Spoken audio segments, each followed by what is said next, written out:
Hi friends. Dieting చేసేవాళ్ళ కోసం veg సలాడ్‌ని కొంచెం టేస్టీగా ఎలా చేసుకోవాలో నేను మీకు చెప్తాను. మనకందరికీ కూడా దొరికే ఐటెమ్స్‌తోనే ఈ యొక్క వెజ్ సలాడ్ చక్కగా టేస్టీగా చేసుకోవచ్చు. ఏంటంటే కీర దోసకాయ, అలాగే క్యారెట్టు, కొంచెం బీట్రూటు, కొంచెం ఆనియన్సు, దొరికితే గనక స్ప్రౌట్స్ కూడా అవైలబుల్ ఉంటే స్ప్రౌట్స్ కూడా వేసుకోవచ్చు. ముఖ్యంగా కీర దోసకాయ, క్యారెట్టు, బీట్రూటు, ఆనియన్స్ అవైలబుల్ ఉన్నా చాలు.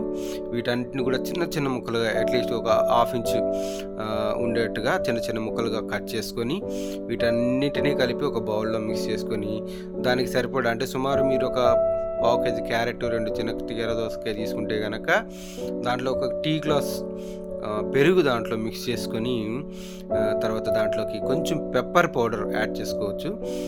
పెప్పర్ పౌడర్ అవైలబుల్‌గా లేకపోతే గనక కొంచెం గరం మసాలా, ఒక చిటికెడు గరం మసాలా, అలాగే సరిపడా సాల్ట్ కూడా మిక్స్ చేసుకొని ఇవన్నీ కూడా చక్కగా కలిసేలా మిక్స్ చేసుకొని ఒక 5 నిమిషాలు పక్కన పెట్టి తర్వాత మీరు తింటే గనక చాలా టేస్ట్‌గా ఉంటుంది. మళ్ళీ మళ్ళీ కూడా చేసుకొని తినాలనిపిస్తది.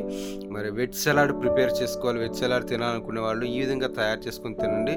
చాలా బావుంటుంది. మీరు కూడా ట్రై చేయండి. ట్రై చేసే తప్పేముంది.